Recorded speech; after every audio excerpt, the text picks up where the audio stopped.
E aí, pessoal, tudo bem? No vídeo de hoje nós vamos falar um pouco sobre alguns crimes que talvez você nunca tenha ouvido falar. Esses crimes estão previstos no Código de Defesa do Consumidor. Vamos lá? Meu nome é Rafaela Ferronato, eu sou advogada criminalista e professora e hoje então nós vamos falar sobre esses crimes. Onde eles estão previstos então? Nós temos esses crimes a partir do artigo 61 lá do Código de Defesa do Consumidor. E nós vamos ter aí algumas disposições a respeito deles, que são disposições gerais. O Código de Defesa do Consumidor traz para nós a expressão infrações penais, que nada mais é do que um sinônimo para crimes. Então, a partir do artigo 61, nós temos algumas disposições e o objetivo é trazer para vocês algumas dessas condutas. Então, antes de nós entrarmos especificamente no que dizem esses artigos aqui do CDC, eu preciso falar para vocês que a doutrina questiona muito sobre a existência desses artigos aqui nesse CDC, justamente porque seriam condutas que deveriam ser punidas no âmbito administrativo e não aqui no âmbito penal. Então, quem já costuma estudar um pouco mais sobre o direito penal, sabe que nós temos os princípios da intervenção mínima, nós temos também o próprio princípio da insignificância. Então, algumas situações não devem ser punidas pelo direito penal, nós precisamos tentar resolver elas nos outros âmbitos do direito, seja no âmbito civil ou ainda no âmbito administrativo. E esse é um dos maiores dilemas que nós temos em relação a esses crimes que estão previstos aqui. E por isso que muitas vezes vocês nunca nem ouviram falar sobre alguns desses crimes, sabem que é algo ilícito administrativo, mas não têm a noção de que realmente é configurado como um crime aqui no Código de Defesa do Consumidor. Então vamos lá para ver quais são?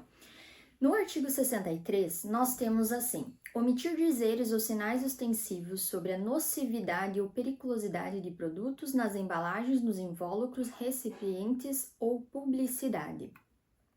Aqui no artigo 63, nós temos um crime que a gente chama de crime omissivo. Então, o simples fato aí do fornecedor não colocar na embalagem do produto, que pode ser então no pacote, né, no vidro, no pote, enfim, na embalagem, se não constar a informação de que esse produto ele pode ser considerado aí como nocivo ou perigoso para a pessoa, é possível que nós tenhamos aqui a tipificação desse artigo 63. Preciso ressaltar que, além dos produtos, nós também podemos ter isso em relação aos serviços.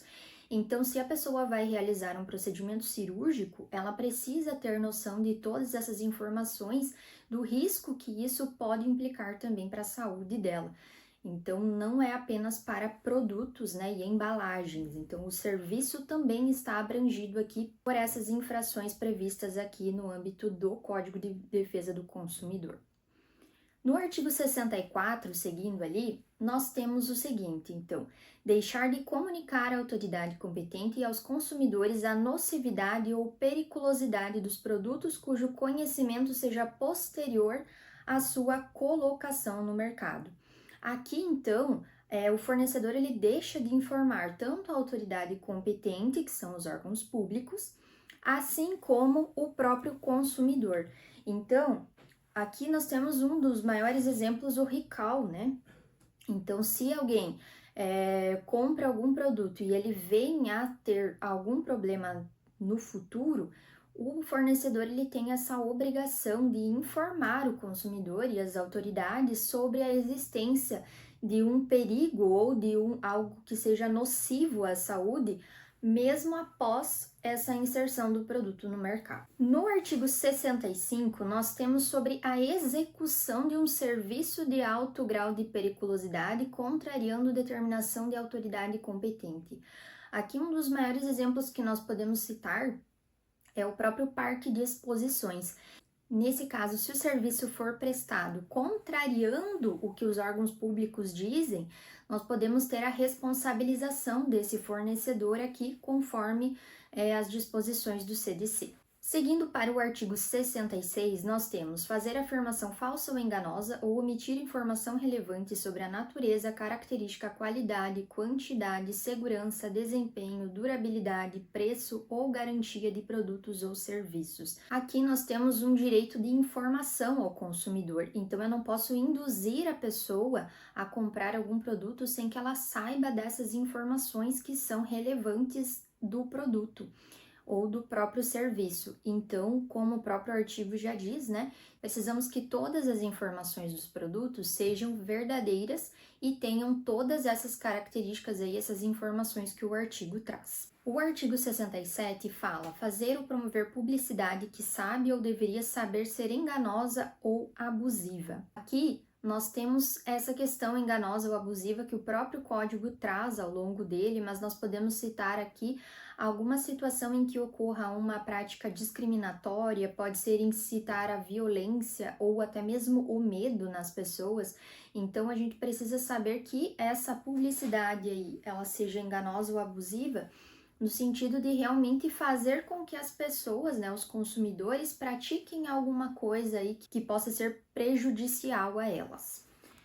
O artigo 68 fala em fazer ou promover publicidade que sabe ou deveria saber ser capaz de induzir o consumidor a se comportar de forma prejudicial ou perigosa à sua saúde ou segurança. Aqui nós também temos algumas situações, mas é mais específico em relação, então, à pessoa fazer realmente alguma coisa prejudicial ou perigosa. Se nós tivermos a propaganda de alguma revendedora de motos, por exemplo, em que a publicidade conste uma pessoa andando de moto sem capacete, nós podemos vir a ter a configuração dessa infração penal aqui do CDC. O artigo 69 fala em deixar de organizar dados fáticos, técnicos e científicos que dão base à publicidade. Aqui nós temos a conservação de dados para essa publicidade, justamente aí para que nós tenhamos um respaldo de dados para que exista uma veracidade por trás dessa publicidade que está sendo feita. Então, se nós tivermos uma propaganda falando que existe a cura para o câncer de acordo com a utilização de determinado medicamento ou por algum procedimento, eu preciso ter dados suficientes de que realmente aquele produto ele tem essa capacidade aí de curar o câncer para as pessoas, para o consumidor. Caso isso não exista, se não existirem esses dados, eu não posso ter essa publicidade, pois ela pode ser considerada aqui como uma infração também. E outra questão que é importante frisar aqui é que esses dados, eles não necessariamente precisam estar disponibilizados ao público. Então, nós temos como exemplo a própria fórmula da Coca-Cola. Então, eles não são obrigados a disponibilizar esses dados para a população, né, para os consumidores, mas é preciso que eles, né, a fornecedora, a empresa, ela tenha essas informações lá guardadas, organizadas, para que caso exista qualquer tipo, né, de situação, existam esses dados. O artigo 70 fala em empregar na reparação de produtos, peça ou componentes de reposição usados sem autorização do consumidor. Então, só se caracterizar aqui uma prática de infração se for utilizadas peças usadas para consertar um produto e que não exista autorização expressa do consumidor. Então, é possível utilizar uma peça usada? Sim, mas é preciso que o consumidor tenha conhecimento disso. Não é possível que seja feito sem autorização do consumidor, justamente porque isso seria uma fraude, um engano, né? Então, eu estaria induzindo a pessoa a erro dizendo que estou colocando uma peça nova e na realidade é uma peça usada. Então, é obrigatório que a pessoa, o consumidor, seja informado sobre isso. No artigo 71, nós temos sobre a cobrança de dívidas. Então, aqui nós temos várias formas de que não podem ser utilizadas para a cobrança de dívidas. Caso alguma dessas formas aqui do artigo sejam utilizadas, então, ameaça, coação, constrangimento físico ou moral, afirmações falsas, incorretas ou enganosas, ou qualquer outro procedimento que exponha o consumidor ao ridículo ou interfira com o seu trabalho, descanso ou lazer, pode sim ser configurado aqui como uma infração prevista aqui nas relações de consumo. Então, observem que são apenas nessas hipóteses, embora o rol não seja taxativo, né? Então, ele é exemplificativo, nós podemos ter outras situações, nós precisamos ter essa noção de que é possível cobrar dívidas? Sim, mas elas precisam tomar todos esses cuidados de modo a respeitar realmente o lazer, o descanso desse consumidor, dessa pessoa. O artigo 72 fala em impedir ou dificultar o acesso do consumidor às informações que sobre ele constem em cadastro, banco de dados, fichas e registros. Aqui, inclusive, isso foi criado muito antes da LGPD, da Lei Geral de Proteção de Dados, mas nós já tínhamos, né, temos então, essas previsões expressas aqui no CDC a respeito disso. Todo consumidor, ele tem direito em saber quais informações sobre ele existem e estão armazenadas em banco de dados, né, das empresas, enfim. Então, ele precisa ter esse conhecimento. E já o 73 fala que se houver alguma informação que deva ser corrigida sobre esses dados, precisa ser feito isso de forma imediata pela empresa, né, pela fornecedora ou fornecedor. E existe até divergência sobre esse imediatamente que consta no artigo, mas esse é o entendimento aqui que consta de forma expressa no artigo. O artigo 74 fala deixar de entregar ao consumidor o termo de garantia adequadamente preenchido e com especificação clara de seu conteúdo. Então, aqui nós temos a importância desse termo de garantia e que ele precisa constar todas essas especificações, sob pena aí também de incorrer em alguma infração. O artigo 76 fala sobre algumas circunstâncias que podem agravar a pena dos crimes aqui, que eu acabei de falar. O último artigo que fala sobre essa questão das infrações aqui no âmbito da defesa do consumidor está lá no artigo 80, são algumas disposições gerais aqui sobre esses crimes.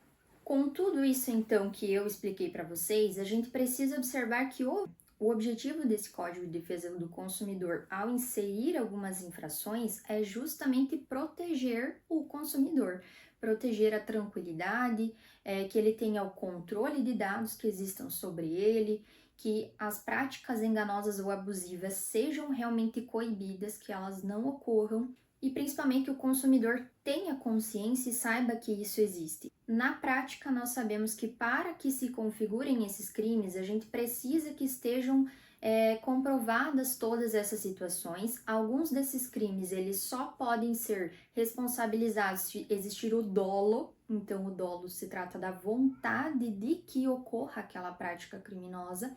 Algumas delas podem ser por culpa. A culpa ocorre quando existe negligência, imprudência ou imperícia. É preciso que esteja previsto de forma expressa nos artigos essa conduta culposa para que exista essa responsabilização. Alguns conceitos aqui do Código de Defesa do Consumidor acabam sendo muito amplos e dependem aí de uma interpretação mais doutrinária ou jurisprudencial, ou até mesmo em outros artigos do Código Penal, ou até mesmo aqui do próprio Código de Defesa do Consumidor, para que se saiba exatamente o que quis dizer. Esses crimes estão previstos no âmbito do direito penal e econômico e por isso são de extrema importância. E se você gostou desse vídeo, não esqueça de curtir, comentar, compartilhar com os seus amigos e se inscreva no canal, porque todas as semanas nós teremos um vídeo novo. Muito obrigada pela sua audiência e até a semana que vem.